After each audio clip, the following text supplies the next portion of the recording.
El muro de Berlín, parte del telón de acero que divide a Europa en dos mitades. Al otro lado de las alambradas, los ejércitos siempre utilizan la fuerza para someter a los pueblos del mundo comunista. En 1989 el muro aún estaba intacto, pero en Moscú se respiraba un ambiente diferente. El uso de la fuerza les había desacreditado por completo. Ya no era posible seguir estabilizando el mundo con métodos militares. Vimos nuestra gran oportunidad cuando la Unión Soviética reconoció que no iba a ganar una carrera de armamentos. No iban a decir algo así como ahí os quedáis, y a nosotros nos beneficiaba esta situación.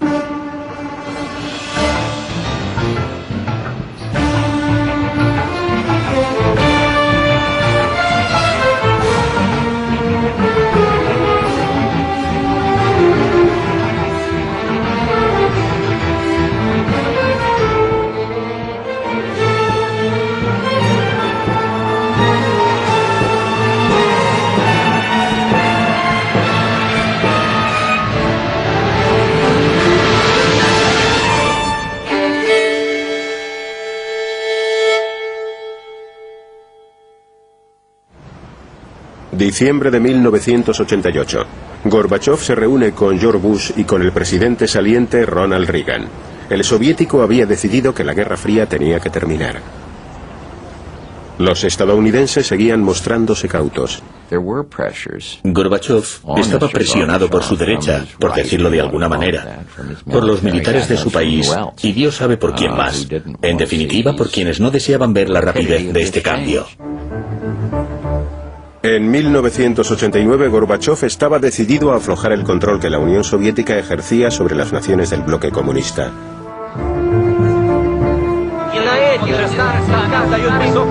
Gorbachov comunicó a los pueblos de la Europa del Este que tenían derecho a decidir su propio futuro. Pero su auditorio se preguntaba qué sucedería si los no comunistas obtuvieran el poder. ¿Realmente la Unión Soviética se mantendría al margen? Gorbachev estaba convencido de que cuando esos países tuviesen su libertad, se decantarían por el socialismo con un rostro humano. Creía que no le darían la espalda a Moscú, que no tratarían de huir hacia Occidente. Pensó que le estarían agradecidos a la Unión Soviética y que mantendrían con ella lazos de amistad. Pero no todo el mundo deseaba verse libre de la influencia de Moscú. Algunos dirigentes comunistas, como el de Alemania del Este, Erich Honecker, contaban con el apoyo soviético para permanecer en el poder. El solo pensamiento de que la Unión Soviética, después de 40 años de alianzas, fuera a dejar que todos los países socialistas se valieran por sí mismos y a darles la espalda, como si nunca hubieran formado parte de una comunidad fraternal, era algo inaudito. Hungría, 1956.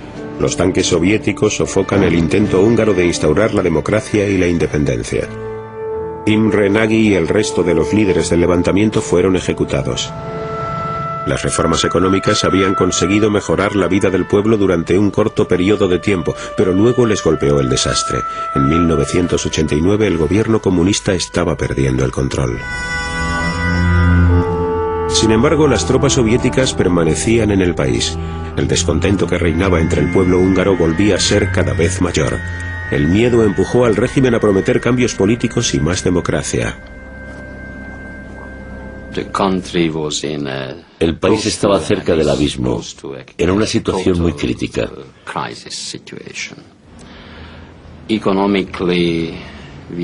Económicamente hablando, en aquella época habíamos acumulado una enorme deuda. En lo que a la política se refiere, las personas clave dentro del país habían comprendido que no había manera de conseguir una vida mejor reformando el modelo socialista. En marzo de 1989 el primer ministro Nemeth visitó Moscú.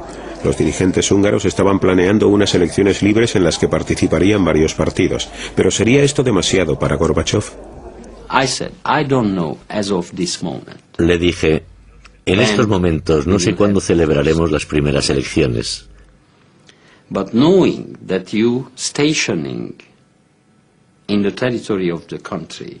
Pero como sé que en el país hay unos 80.000 soldados soviéticos, y dado que aún recuerdo la experiencia del 56, cuando los tanques soviéticos aplastaron a los revolucionarios y a todas las fuerzas que luchaban en aquel momento por la libertad, le pregunto,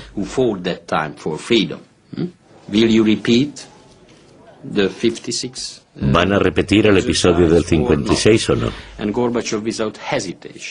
Y Gorbachov, sin dudarlo, me respondió claramente: yo no estoy de acuerdo con el sistema multipartidista, con la introducción de este tipo de sistema en Hungría. Pero ese tema no es responsabilidad mía, sino suya. Por nuestra parte, no se dará orden alguna de ataque. Era un mensaje verdaderamente importante. En una sepultura anónima descansaban los restos de los líderes del levantamiento de 1956 que fueron asesinados. Ahora el gobierno accedió a rehabilitarlos, tanto a los que murieron como a los que aún seguían vivos. Erce Bedrosova tenía 18 años cuando luchó en el levantamiento, después pasó 12 años en prisión. Me sentí como si por fin me quitaran una escayola y pudiera moverme y respirar libremente. Ya no tendría que volver a agachar la cabeza. Sentía que podía respirar de nuevo. Se celebró un funeral público en memoria de Imre Nagy y sus camaradas.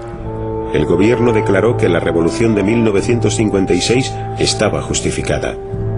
La multitud que acudió al entierro escuchó los nombres de los mártires.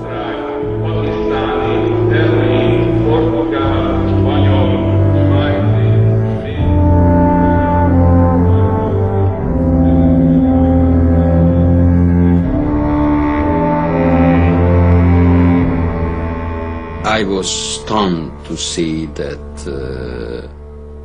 on that list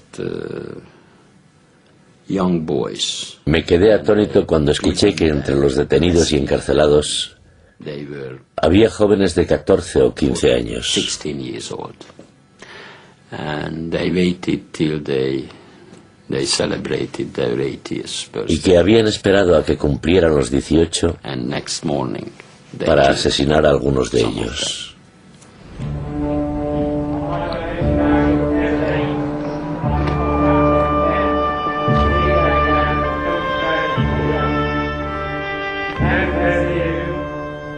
The reburial meant to us. Este nuevo entierro nos sirvió para reconciliarnos con nuestro pasado y nuestra historia. It meant a new start, Implicaba un nuevo a comienzo, fresh start. una bocanada de aire fresco, especialmente la parte política de nuestras vidas, And a renewal. y una renovación.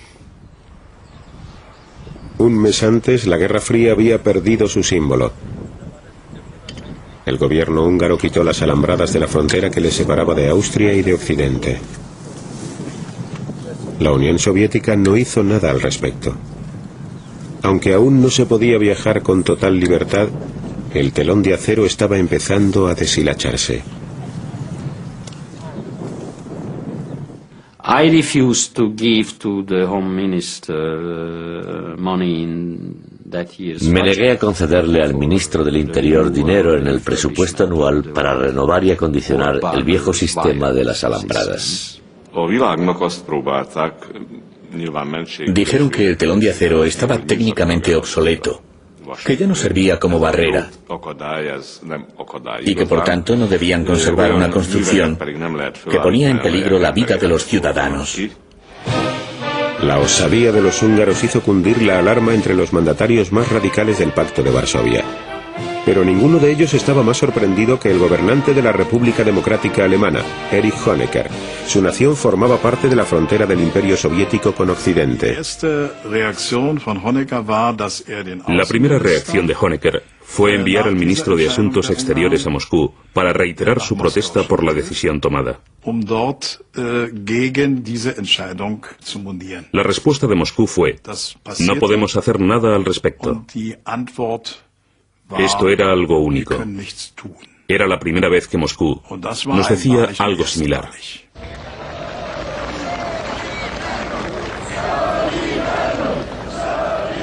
Los polacos, al igual que los húngaros, estaban rompiendo con el sistema comunista.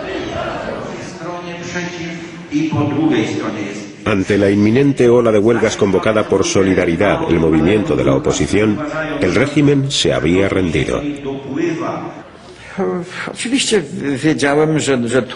Sabía que el sistema comunista estaba acabado. El único problema radicaba en encontrar la mejor manera de deshacernos por completo de él. En 1981, con la aprobación soviética, Solidaridad había sido aplastado por el ejército polaco. Sus líderes fueron a dar con sus huesos en la cárcel. Ahora, a principios de 1989, el gobierno inauguró una mesa redonda para iniciar las conversaciones con Solidaridad. Los polacos comunistas estaban dispuestos a compartir el poder y a discutir una vía para alcanzar la democracia. Estábamos formando las instituciones democráticas que sustituirían a una democracia total. Pero en comparación con el resto de los países del bloque, nosotros éramos diferentes y de algún modo nos veían como a un movimiento herético aislado. En junio se celebraron las elecciones.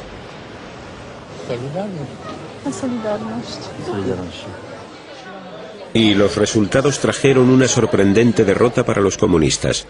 Solidaridad obtuvo 99 de los 100 escaños del Senado. En pocas semanas, por primera vez en el bloque soviético, tomó posesión de su cargo un primer ministro anticomunista. Cuando supimos la opinión de Gorbachov sobre la reforma, comprendimos que no se opondría a nuestras modificaciones, y eso era muy importante para nosotros. En la cumbre del Pacto de Varsovia, los líderes estaban divididos. Tanto Honecker como el jefe de Estado rumano Nicolae Ceausescu estaban preocupados por los acontecimientos que tenían lugar en Polonia y en Hungría. Honecker y en especial Ceausescu estaban en contra de nuestras reformas. En una ocasión celebramos una reunión con él en su residencia situada a las afueras de Bucarest. Él, su esposa, Raisa y yo discutíamos sobre un tema. Pusimos tanta pasión en nuestros argumentos que nos exaltamos. Y hablábamos tan alto que tuvimos que pedir a los encargados de la seguridad que se marcharan para que no nos oyeran.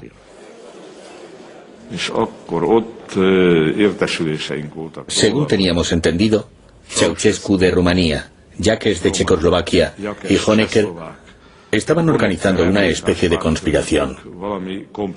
Querían convencer a Gorbachov de que volviera a intervenir en Polonia y Hungría.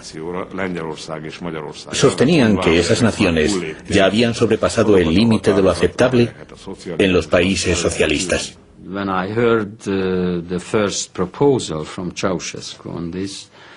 Cuando escuché la primera propuesta de Ceausescu al respecto,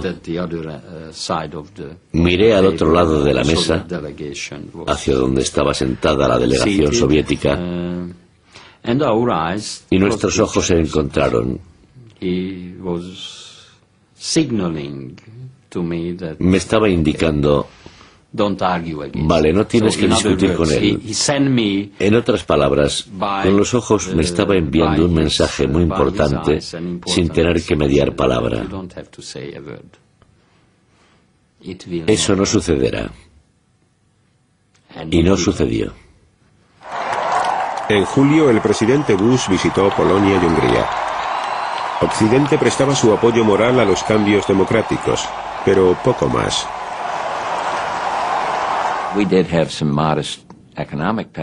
Teníamos algunos modestos paquetes económicos para ambos países, pero tampoco queríamos bombear dinero a un pozo sin fondo.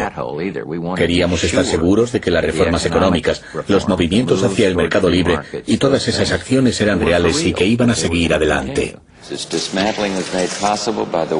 En Hungría, a Bush le hicieron entrega de un pedazo de alambrada, un recuerdo del desmantelado telón de acero húngaro.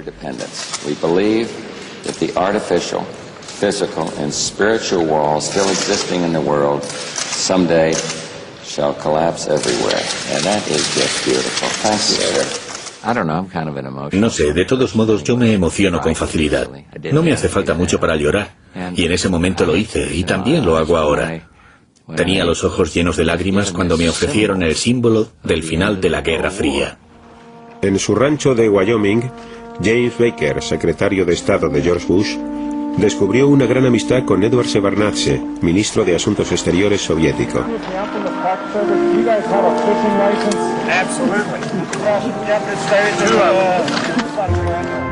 Baker confirmó a Shevardnadze que los Estados Unidos tratarían con sumo cuidado la situación en Europa del Este y que no tratarían de explotar los problemas soviéticos en ese rincón del mundo. En Jackson Hole lo que se consiguió fue una atmósfera de confianza. De hecho, para todos los miembros del gobierno estadounidense resultaba muy importante que ayudáramos en la medida de lo posible a Gorbachev, a Shevardnadze y a los reformadores de la Unión Soviética para tener un final sin sobresaltos. La Guerra Fría no debía terminar con un quejido porque eso podría llevar a una explosión. Ya por aquel entonces, en la China comunista, una oleada de peticiones a favor de los derechos humanos y de la democracia había terminado en tragedia. En la plaza de Tiananmen, en Beijing, tanques y soldados habían arremetido contra los pacíficos manifestantes y los habían asesinado.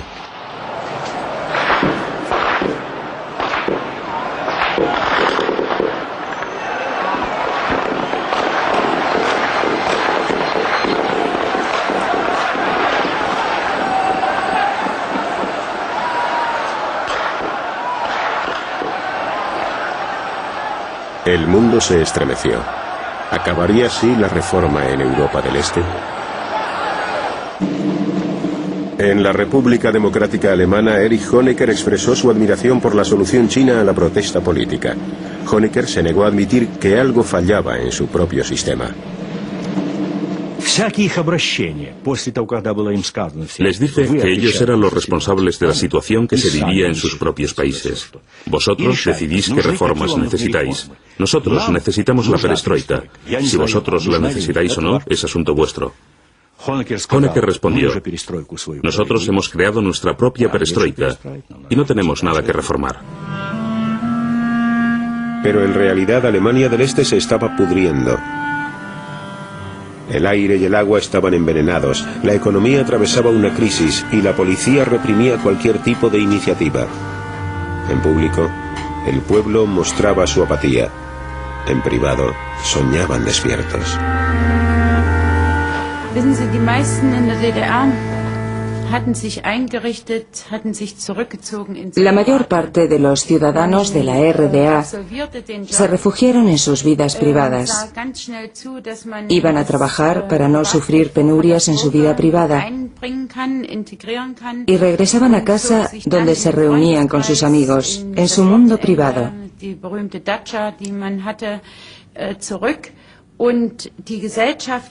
Allí criticábamos a toda la sociedad, pero solo ante personas de absoluta confianza. En el edificio de enfrente habían instalado una videocámara que apuntaba directamente a nuestra ventana. Cada palabra que pronunciábamos en privado, cada discusión sobre quién tenía que fregar los platos, cada pelea con los niños, se enteraban de todo. Lo escuchaban y lo anotaban.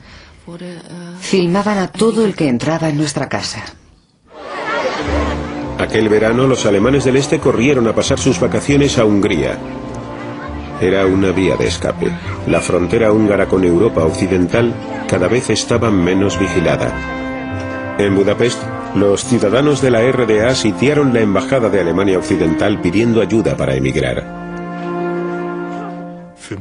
Era del dominio público que todo ciudadano de la República Democrática Alemana que decidiera vivir en libertad y en democracia tendría nuestro apoyo en la medida de lo posible. El canciller de la República Federal Alemana, Helmut Kohl, confiaba en Gorbachev. Kohl planeaba recuperar la economía alemana si se permitía que los ciudadanos de la RDA emigraran al oeste. Confiaba en que Gorbachev no bloqueara el plan que había elaborado con los húngaros.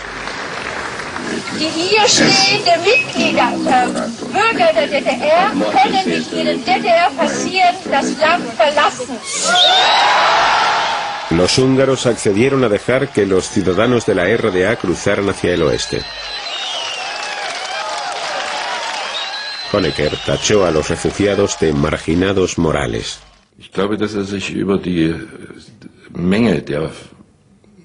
Creo que sintió una mezcla de enojo y desprecio absoluto por esas masas de ciudadanos, de ingratos, que habían huido al otro lado. Los refugiados se habían desplazado de la RDA a Hungría con la esperanza de llegar a Europa Occidental. Ahora Alemania Oriental les cortaba el paso a Hungría. Desesperados, los alemanes del este se volvieron hacia Checoslovaquia. Una vez allí, se congregaron ante la embajada de la RFA en Praga.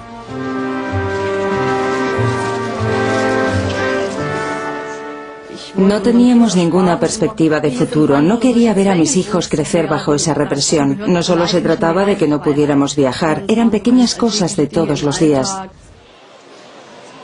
Cuando la embajada estuvo al completo, los refugiados comenzaron a saltar a los jardines.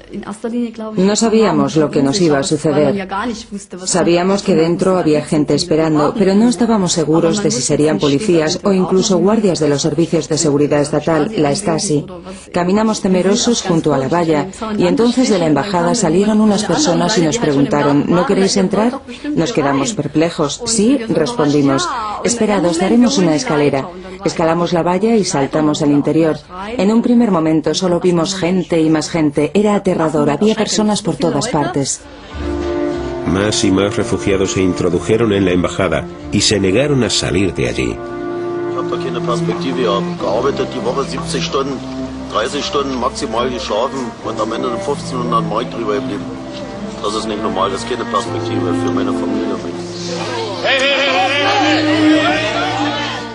Los esfuerzos de la policía checoslovaca por frenar la avalancha resultaron infructuosos. Dentro de la embajada, el hacinamiento y la miseria hacían que la situación empeorara a medida que pasaban los días. Los dos gobiernos alemanes, oriental y occidental, estaban a punto de perder la cabeza. El ministro de Asuntos Exteriores de Alemania Occidental, Hans-Dietrich Genscher, se desplazó a Praga. Presionado por el gobierno soviético y por el de su país, Honecker consintió en un plan para salvar su imagen.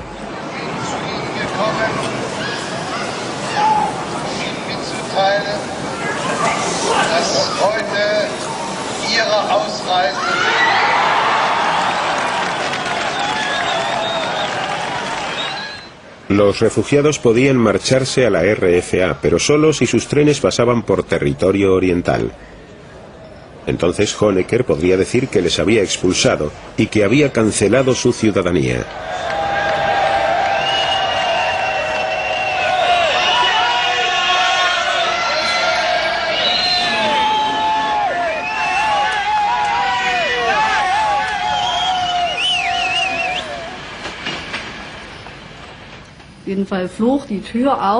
El tren se detuvo. Dos hombres abrieron las puertas. Buenos días, somos de los servicios de seguridad nacional y estamos aquí para recoger sus tarjetas de identidad. Nunca olvidaré cómo tuvieron que agacharse para recoger los documentos, pues la gente se los tiró a los pies. Todos pensamos: aquí tenéis vuestras tarjetas, ya no me podéis amenazar. Fue una experiencia muy satisfactoria. De vuelta a Praga, una nueva ola de refugiados asediaba la valla de la embajada.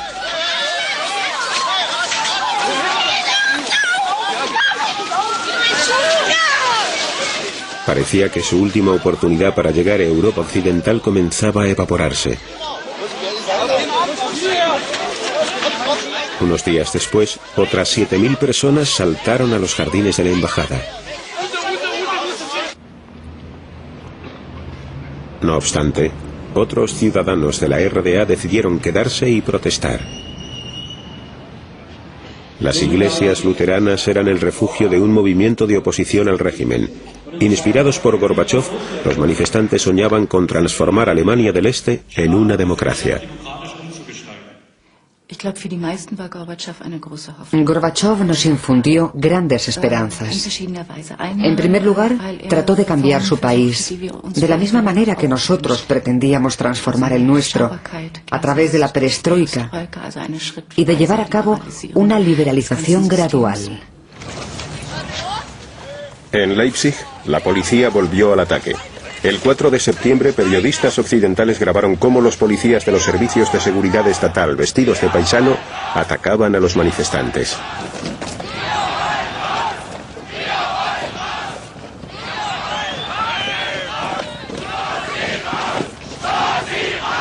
Pronto entonaron un nuevo canto muy desafiante. Nos quedaremos aquí.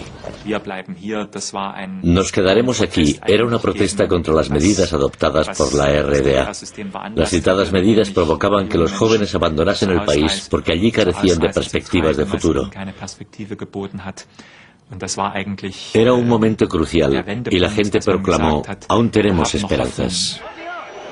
Todos los lunes en Leipzig tenían lugar manifestaciones en la iglesia Nicolai. Estas manifestaciones pronto desembocaron en protestas masivas. La policía trató de detenerles.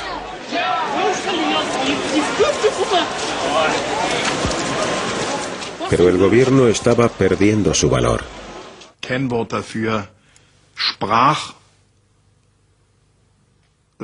En resumidas cuentas, nos quedamos sin habla porque no contábamos con ninguna ayuda.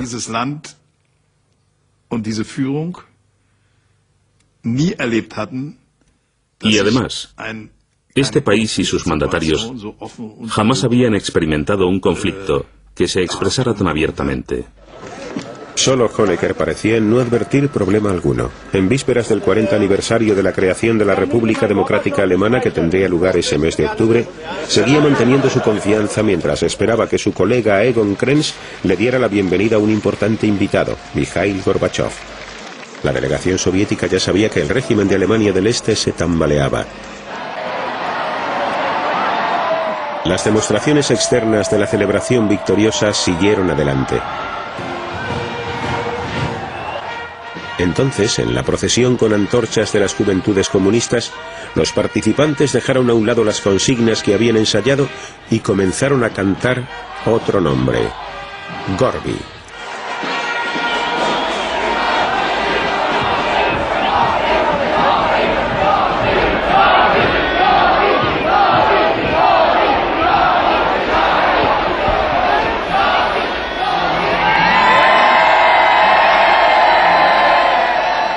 Honecker hizo como si no se hubiera dado cuenta.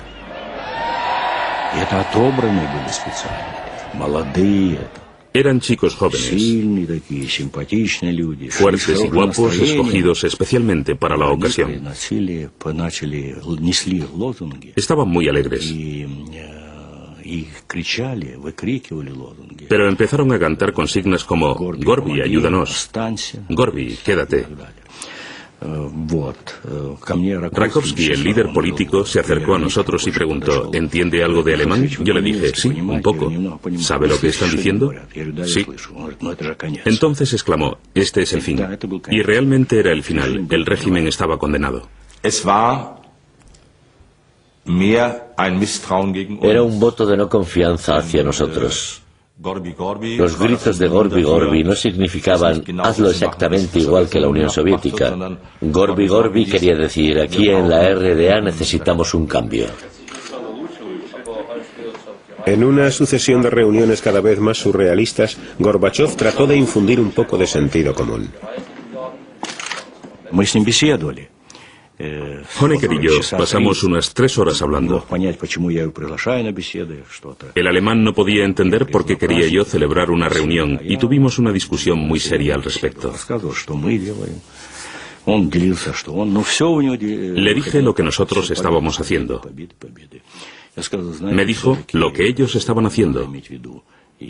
Lo describió como una victoria tras otra. Pero yo le repliqué: quien se queda atrás siempre pierde. Estaba muy claro que ambas partes hablaban de dos cosas totalmente distintas. y no trataban de encontrar una postura intermedia. Durante toda la conversación, no estuvieron de acuerdo en una sola cosa. Mientras los dirigentes se reunían en una recepción a puertas cerradas, se estaba tramando un complot contra Erich Honecker. Un grupo del Politburó de Alemania Oriental había tomado la decisión de intentar deshacerse de él. Ya no podíamos permitirnos vacilar. Era necesario quitar a Honecker del poder. Teníamos que actuar rápido.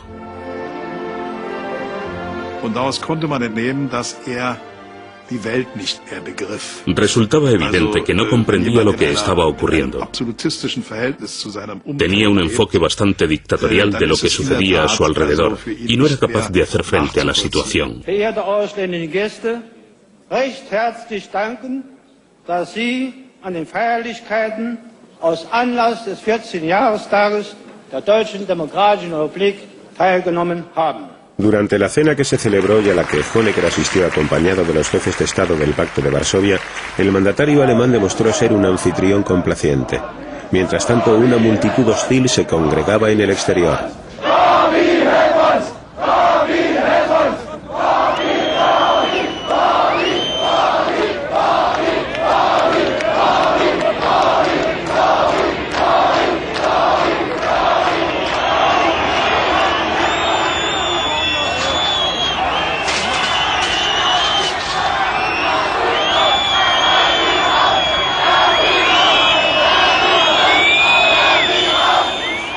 Honecker planeaba suprimir a la nueva oposición. Nadie sabía con certeza hasta dónde iban a llegar. Constantemente nos asaltaban temores de que aplicaran la solución china para resolver el problema y de que llegaran a utilizar las armas. No podíamos ignorar esa posibilidad. A veces, incluso pensábamos que aparecerían los tanques soviéticos. Por la noche continuaron las manifestaciones en Berlín.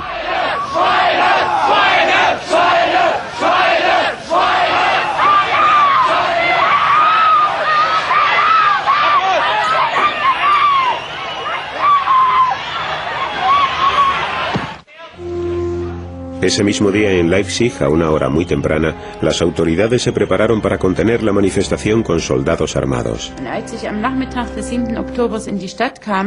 La tarde del 7 de octubre, la policía acordonó toda la plaza. Fue la primera vez que pude comprobar el poder de las fuerzas policiales. Se quedaron juntos con sus cascos, escudos y con esas máscaras cubriéndoles la cara.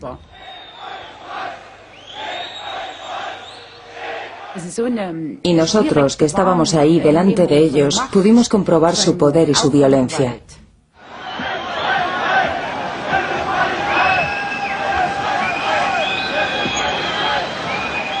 Esa noche la policía cargó sobre los manifestantes y los dispersó.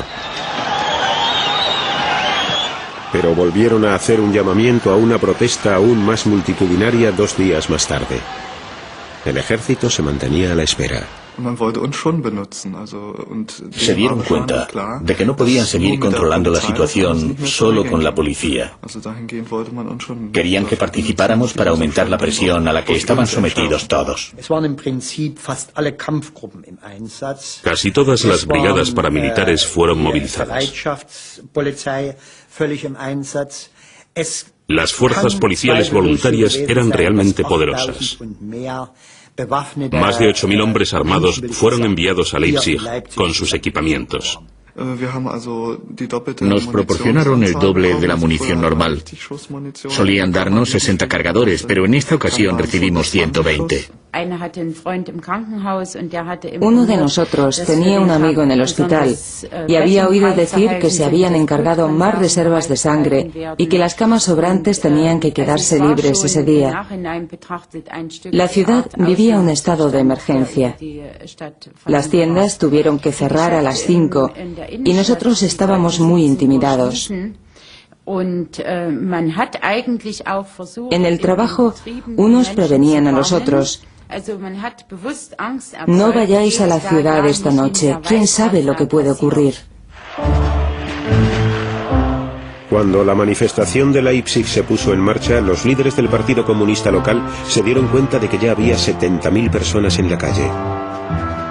Preocupado, el embajador soviético telefoneó al comandante del ejército soviético en la región.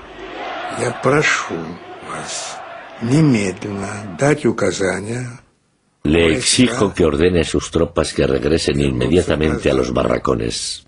Eso es lo primero. En segundo lugar, que cesen todas las maniobras. Y en tercer lugar, que cesen todos los vuelos de aviones militares. Bajo ningún concepto deben intervenir en el desarrollo de los acontecimientos. Los comunistas de Leipzig le rogaron a la oposición que hablara con ellos. Luego, sin otro tipo de órdenes, hicieron retroceder a la policía de Alemania Oriental. La manifestación discurrió pacíficamente. Para los ciudadanos de la RDA, este fue el momento en el que se produjo un cambio. Todos se arrojaron en los brazos de los demás diciendo: «Oh, Dios mío, está sucediendo algo y por fin empezamos a comunicarnos los unos con los otros. Si hablamos, no nos dispararemos». Los aliados de Honecker le habían abandonado.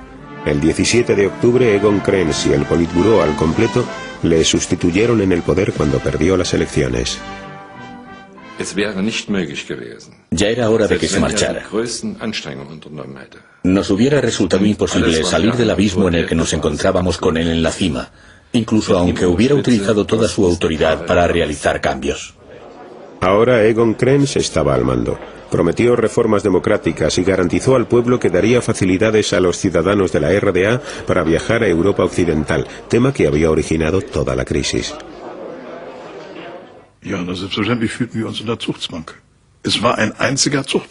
Por supuesto que sobre nosotros existían tremendas presiones.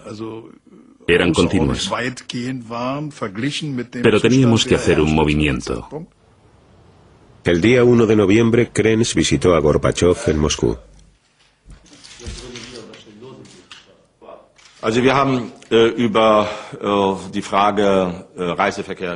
Tratamos abiertamente la cuestión de la libertad para viajar y Gorbachov me dijo: si no encuentras una nueva fórmula que permita a los ciudadanos desplazarse, las cosas se pondrán muy feas para ti.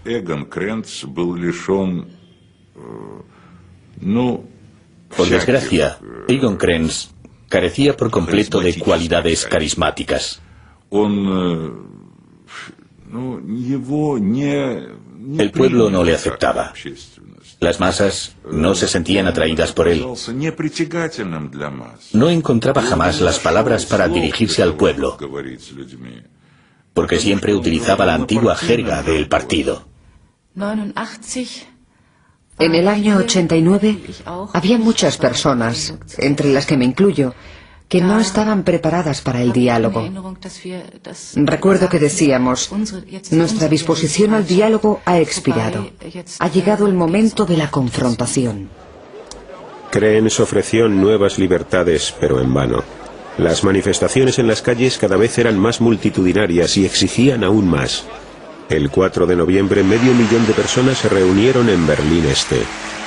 Liebe Freunde, Mitbürger, es ist, als habe einer die Fenster aufgestoßen, nach all den Jahren der Stagnation, der geistigen, wirtschaftlichen, politischen.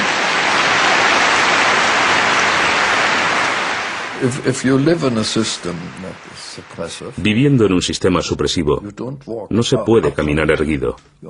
Hay que ir siempre con la cabeza gacha.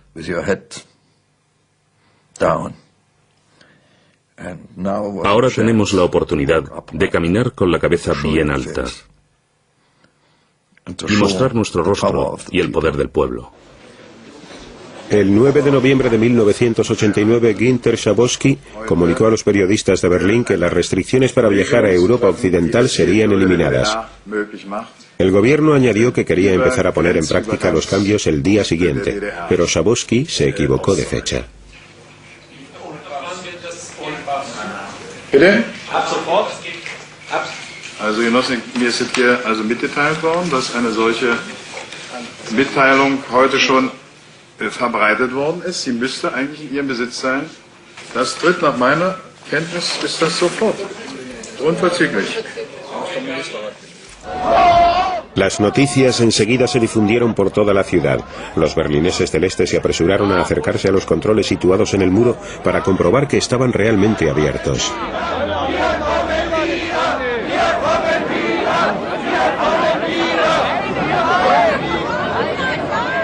Los guardias fronterizos estaban desconcertados. No recibimos instrucción alguna de nuestros superiores. Ninguna. Solo teníamos que observar la situación. Tratamos de hablar con ellos muchas veces, pero no obtuvimos respuesta.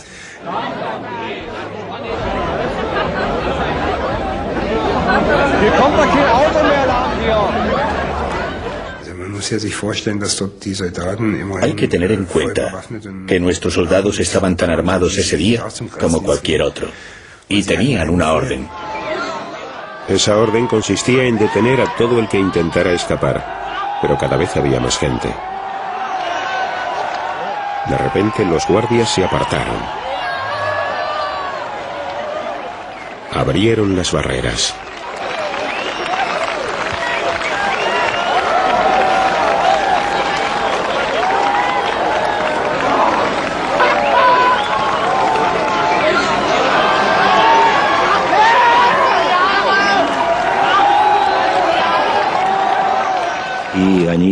Abrieron las fronteras y no pusieron en práctica ningún tipo de medida de contención. Tampoco me consultaron ni actuaron con mi aprobación.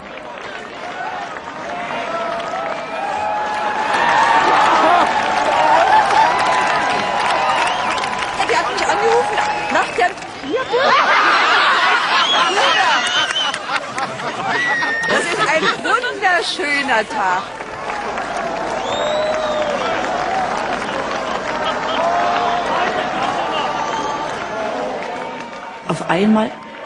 Me encontré en medio de un grupo de personas que aplaudían, pero yo no entendía muy bien por qué. Entonces me di cuenta, estaba realmente en Berlín Oeste y los habitantes de ese lado de la ciudad se habían acercado a la frontera y nos estaban aplaudiendo. Comenzamos a llorar y a abrazarnos los unos a los otros. Incluso ahora, al recordarlo, se me acelera el corazón. Fue un momento muy emocionante. Bekannte, die wollen mal besuchen, die warten um 12 Uhr. Ja, mal rüber. Nur mal gucken. Das ist traumhaft. Und dann wieder zurück. Wann? Naja, heute irgendwann. Oder, also besser gesagt, doch heute. Wahnsinn! Wahnsinn! Was zu sagen? Das ist toll. 28 Jahre, das ist die Stunde. Let's go, ich bin sehr glücklich. Los ciudadanos de Berlín Oeste llegaron de todas partes y comenzaron a derribar el muro delante de la puerta de Brandenburgo.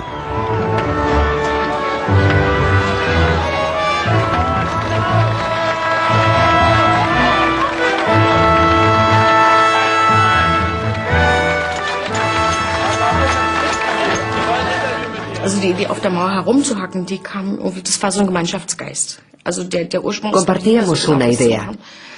Teníamos que deshacernos del muro. Cada uno tenía sus propias razones, diferentes a las del resto. Yo lo hacía porque tenía familia al otro lado a la que no habían dejado salir de allí.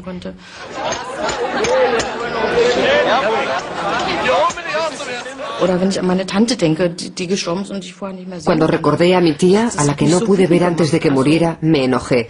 Resultaba muy relajante hacer algo contra el muro. Nos ayudaba a desahogarnos. Der Kommunismus ist gestorben. Wir nehmen das mit rüber. Die ist tot. Ja, wir nehmen das mit lebt er noch. Ja, Alter. Hammer, mit so einer Szene.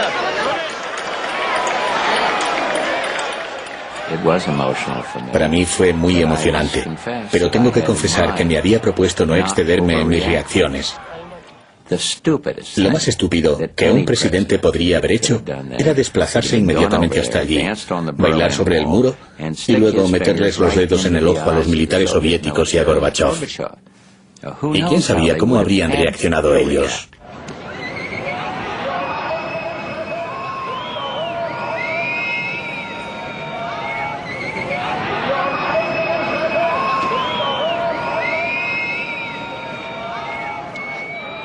Recibí una llamada telefónica, me contaron lo que había sucedido y les dije, habéis tomado la decisión correcta. ¿Cómo podríais haber disparado a los alemanes que cruzaban la frontera para reunirse con los alemanes que se encontraban al otro lado? Así pues, la política tenía que cambiar.